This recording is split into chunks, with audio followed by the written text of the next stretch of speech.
Hello there, you're watching All 24 News Wellness program live from Algiers, and up next are tonight's top stories. Protests erupt in Dakhla. Sahrawis demand the end of occupation and release of detainees. Agadir University, meanwhile, threatens students' expulsion, while a former U.S. advisor exposes the Mahzen smear tactics against the Polisario Front.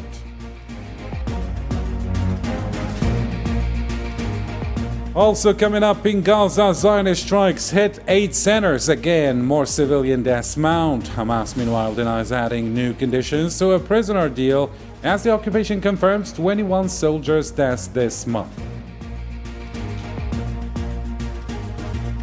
Also in our news, in Libya, the Presidential Council doubles down on a political path out of crisis, while Tripoli and Misrata notables reject renewed fighting. And in Eastern Europe, Ukraine reels from what calls a violent Russian assault. Zelensky reveals a barrage of 477 drones and 60 missiles. Moscow, meanwhile, stands its ground, rejecting negotiations held at gunpoint to end sanctions. Those were tonight's top stories. Let's begin with the first story. Dozens Sahrawis, staged peaceful demonstrations in the occupied city of Dakhla, demanding an end to Moroccan occupation and the release of Sahrawi prisoners. The protests, sparked by growing frustration with what activists are calling ongoing repression, were quickly dispersed by Moroccan security forces. According to the Sahrawi news agency, demonstrators were denied their right to peaceful assembly.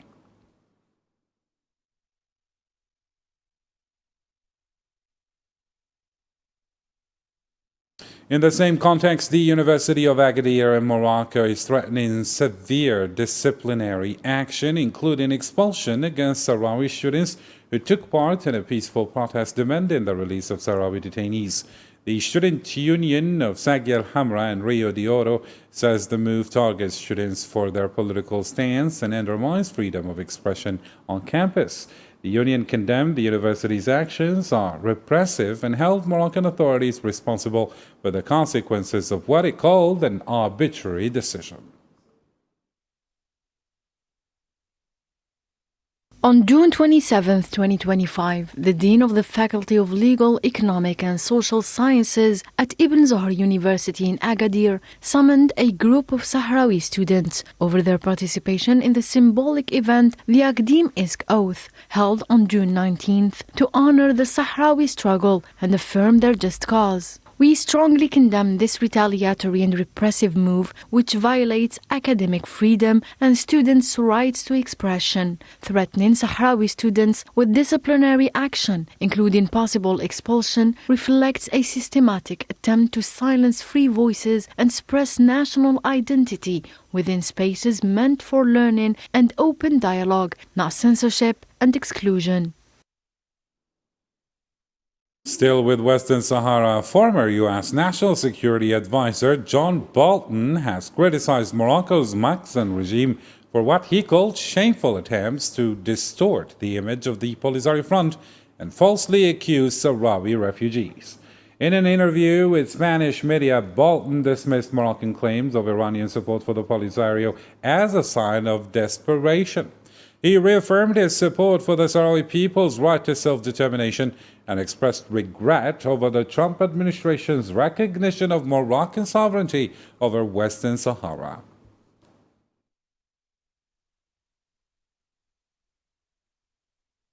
I've visited Tindouf many times over the past 30 years and never saw any signs of Marxist, jihadist, Iranians or anything similar. The Polisario has never shown behavior that would disqualify it from representing the Sahrawi people. Claims to the contrary are just Moroccan propaganda, baseless and desperate. If there were any truth to them, NGOs working in the camps would have reported it. It was a mistake for President Trump to recognize Morocco's sovereignty over Western Sahara in return for the Abraham Accords. Morocco would have signed those agreements with Israel regardless. They had already done so unofficially on at least 2 occasions. Trump's move changes nothing. UN Security Council resolutions call for a referendum, and that's what should happen.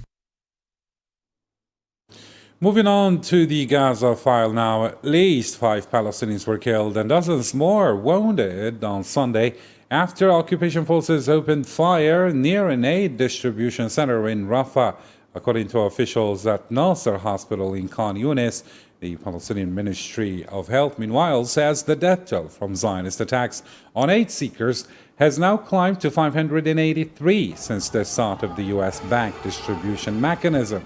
In the past 24 hours alone, 18 were killed and over 40 injured while waiting for food in targeted attacks on starving civilians.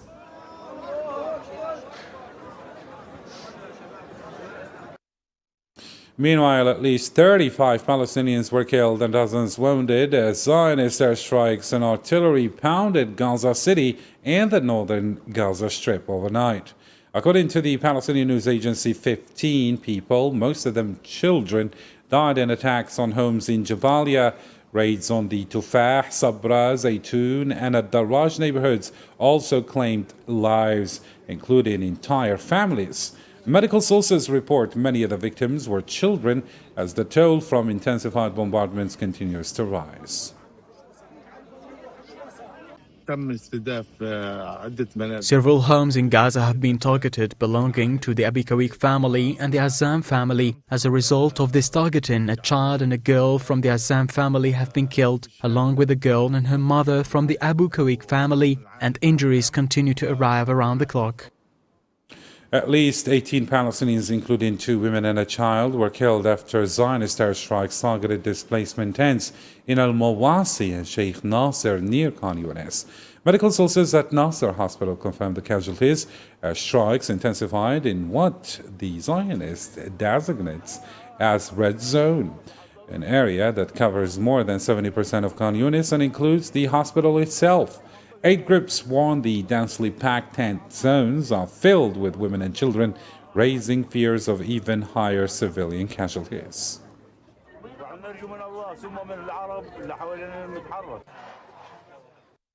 Al-Mawasi camp in Khan Yunis was hit once again overnight in a Zionist airstrike that targeted makeshift tents sheltering displaced families. According to local sources, the attack left several injured and claimed the lives of multiple civilians, including 3 children from the same family. Let's get more details in this report by Zahra Fajani. Grief hangs heavy over Gaza once again. In the aftermath of yet another Zionist knife strike, the second in just 48 hours, families in Al-Mawasi camp mourn their dead. This time, the Maruf family's tent was the site of devastation. 5 members of the family were killed, among them 3 young siblings. Several others were injured. A month ago, Israel forced us to move to Al-Mawasi. It was supposed to be a safe zone. Last night at midnight, the strike hit my children. The poor souls. We beg God and the Arab nations to act and put an end to this occupation and to the injustice we are enduring. We were woken up by the sound of the bombing. It felt like we were being electrocuted. The children were screaming. They had been hit. I was injured in the leg. My son, who had just undergone surgery, was telling his father, "Save me, Dad. I don't have a leg anymore." The eldest child, only 16 years old, suffered a severe leg injury and was rushed into surgery. As he was wheeled out of the operation room, he was met not with relief, but with the bodies of his younger brothers and sisters laid before him, so he could bid them a final farewell. A moment so wrenching that silence speaks louder than words. This has been going on for 2 years now, without a single truce. They keep killing people. I don't understand. What wrong have I or my children done? We did nothing. My children were young. The eldest was only 16. They were struck while sleeping, and they died. After nearly 2 years of Zionist injustice and mounting loss, Gaza's residents are left with nothing but their tears, grieving in a world that seems to have turned away. Meanwhile, the Palestinian Ministry of Health in Gaza reports that 88 people were killed and 365 injured in the past 24 hours alone amid the ongoing Zionist strikes across the Strip. In a statement on Sunday, officials said the overall death toll from what they describe as Zionist war of extermination has now surpassed 56,500, with more than 133,000 wounded. Hospitals continue to struggle under the weight of mass casualties and severe shortages of medical supplies.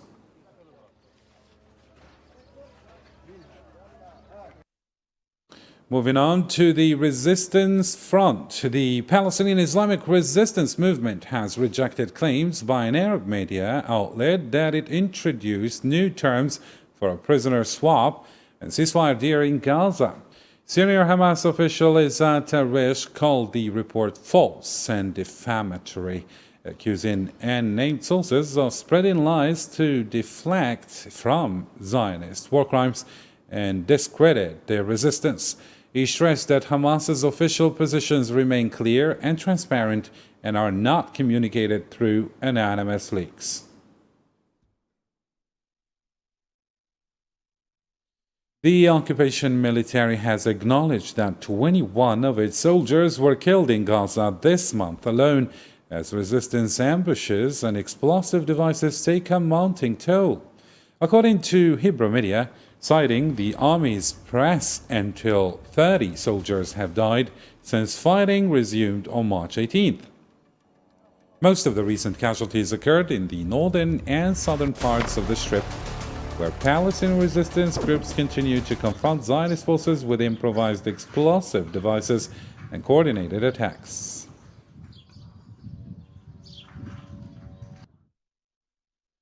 At the international level, the UN Security Council is set to convene on an open session on Monday to address the situation in the Middle East, with a focus on the Palestinian issue. Assistant Secretary General Mohammed Khalid Khayari will brief members on the latest quarterly report regarding Resolution 2334, which calls for an end to Israeli settlement activity in occupied Palestinian territories, including East al-Quds. A closed-door consultation will follow the public session.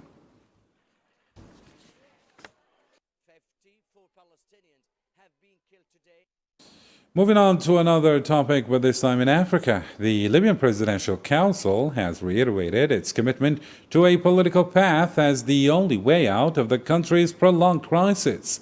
In a statement on Sunday, the Council said member Abdullah Al-Afi emphasized the need to unify international efforts and build on current political tracks during a meeting with Russian Ambassador Aydar Aganin in Tripoli. The goal, officials say, remains clear: paving the way for long-delayed national elections.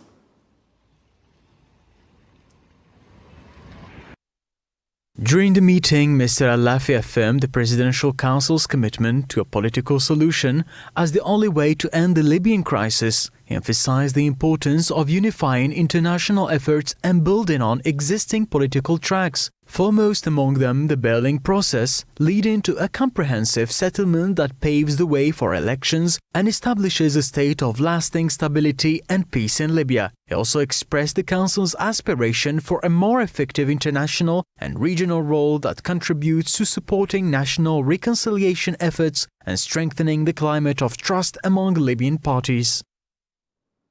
Still in Libya, prominent figures from Misrata, Greater Tripoli, and Libya's western and central regions have voiced strong opposition to the return of armed conflict in the capital. In a joint statement on Saturday, they called for the dissolution of all militias and an end to unchecked weapons proliferation. The group expressed support for Tripoli's official security forces and urged unifying all military and police bodies under the Ministries of Defense and Interior. Their message: resolve disputes through dialogue, not violence.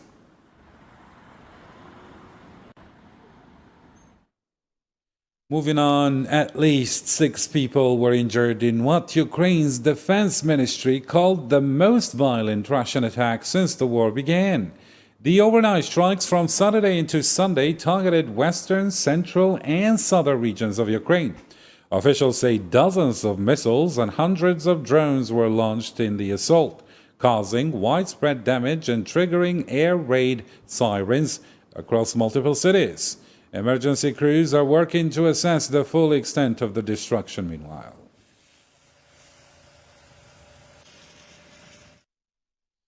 In the same context, Ukrainian President Volodymyr Zelensky says his country was thrown into panic overnight as Russia launched a massive assault using more than 477 drones and 60 missiles. In a post on social media, Zelensky called on allies to urgently bolster Ukraine's air defense systems, accusing President Putin of defying global appeals for peace. The strikes, which hit regions across Ukraine from Saturday night into Sunday, are being described as the most intense since the war began. We see how our European neighbors react to this threat. We also know the complexities of the withdrawal procedure during wartime. We made this political decision, and with it we sent a signal to all our political partners about what they should focus on. This applies to all countries bordering Russia. Anti-personnel mines are an instrument that often cannot be replaced by another for defense purposes. And on the other side, Russian presidential spokesman Dmitry Peskov said on Sunday that Moscow cannot be forced to negotiate under pressure, pushing back against EU plans for a new round of sanctions. Speaking to Russia One, Peskov called the measures illegal and warned they would bring serious consequences for those enforcing them. His remarks come amid mounting international efforts to isolate Russia diplomatically and economically over its war in Ukraine. Russia can only be brought to the negotiating table through logic and argument. It is impossible to do so through any kind of pressure or force. The more severe the sanctions we consider illegal, the more dangerous they become, like a double-edged sword. We will wait and see what model is adopted. The Russian Foreign Minister Sergei Lavrov said on Sunday that any resolution to the conflict with Kiev must address what Moscow sees as growing security threats from NATO's eastward expansion. Speaking in Bishkek, alongside his Kyrgyz counterpart, Lavrov reiterated Russia's firm opposition to NATO infrastructure in Ukraine, calling any such move a direct threat to Russia's national security. His remarks underscore Moscow's continued demands and stalled diplomatic efforts. Russia believes that the definitive solution to this crisis requires addressing its root causes, as President Vladimir Putin has repeatedly emphasized. This begins with eliminating the security threats facing Russia, which have arisen from NATO's eastward expansion, attempts to incorporate Ukraine into the Atlantic Alliance, and related plans to establish military infrastructure on Ukrainian territory directed against Russia. Moving on to another topical development, but this time in the Middle East. The head of the International Atomic Energy Agency says Iran could produce enriched uranium within months. Rafael Grossi voiced skepticism over the impact of recent U.S. strikes intended to derail Tehran's nuclear program, warning they may not have achieved their goals yet. Let's get the details with Yasin Erikti now. The 2015 Iran nuclear deal, known as the Joint Comprehensive Plan of Action, is facing its most serious threat yet after Iran began dismantling key monitoring equipment installed by the International Atomic Energy Agency, IAEA. The move follows a resolution passed Thursday by the IAEA's 35-nation Board of Governors, drafted by the US, UK, France and Germany, criticizing Tehran for failing to explain uranium traces found at undeclared nuclear sites. I call on all parties to exercise maximum restraint to avoid further escalation. I reiterate that any military action that jeopardizes the safety and security of nuclear facilities risks grave consequences for the people of Iran, the region, and beyond. In response, Iran announced the removal of 27 IAEA cameras and other monitoring devices, which IAEA Chief Rafael Grossi said constitutes essentially all additional oversight tools from the 2015 deal. Grossi warned that Iran could now enrich uranium to weapons-grade levels within a few months.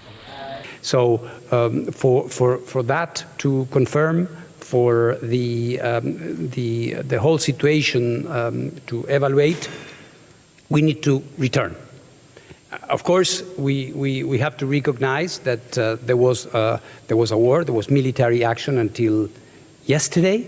So there is, of course, common sense and dignity that we need to respect. But at the same time, we have said we need to return, we need to re-engage. And yesterday, I wrote a letter to Arakchi saying, well, let's meet to analyze the modalities.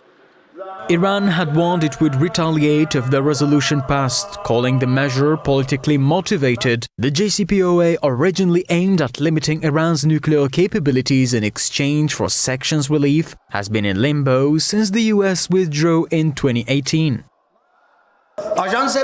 Despite the recent attacks on Iranian nuclear facilities, the International Atomic Energy Agency has not condemned them, even superficially. This has damaged its international credibility, and therefore the Atomic Energy Organization of Iran is suspending its cooperation with the agency until the security of its nuclear facilities is guaranteed and Iran's peaceful nuclear program advances at an accelerated pace. After 12 days of Zionist aggression against Iran, culminating a US strike on 3 Iranian nuclear facilities, a ceasefire has been declared. However, regional tensions remain high, fueled by ongoing fears over Zionist expansionist ambitions and the fragile nature of the current truce. Still in relation with Iran, Iran's top military commander has cast serious doubt on the Zionist entity's commitment to a ceasefire. Speaking on a state television on Sunday, Chief of Staff Abdulrahim Mousavi said Tehran does not trust the Zionist entity or its backers to honor the truce. He warned that any renewed aggression against Iran would be met with a decisive response, as tensions remain high following weeks of cross-border attacks and regional escalation.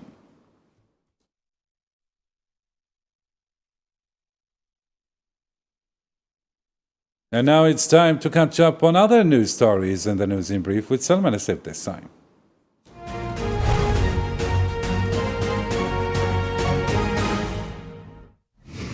Iranian judiciary spokesperson Asghar Juhangir announced on Sunday that 71 people were killed in last week's Zionist attack on a Evin prison in Tehran. The victims included administrative staff, military conscripts, prisoners, visiting family members, and residents living near the prison, which holds many political and security detainees. Syria's Ministry of Information on Sunday denied reports that interim President Ahmed al-Shara survived an assassination attempt during a visit to Daraa in the south. State news agency Sana, citing a ministry source, said claims that the Syrian army and Turkish intelligence foiled the attempt are false. Meanwhile, US envoy to Syria Thomas Barak stressed the need for coordination to ensure al-Shara's safety. 239 Sudanese children have died from malnutrition and lack of medicine in El Fasher, North Darfur, over the past 6 months. The Sudanese Doctors Network blames rising hunger and the Rapid Support Forces targeting of child nutrition centers. The U.S. Senate has passed a procedural vote for approving a tax relief, spending cut, and deportation funding package proposed by former President Donald Trump. On Saturday night, the bill cleared its first hurdle in the Senate after Republicans secured 51 votes in favor versus 49 against, allowing formal debate to begin. And with this, ladies and gentlemen, we reach the end of our news. For more updates or to catch up on any part you missed from our stories, our social media platforms, as well as our website, are all under your service. Thank you for watching. Until next time, take care.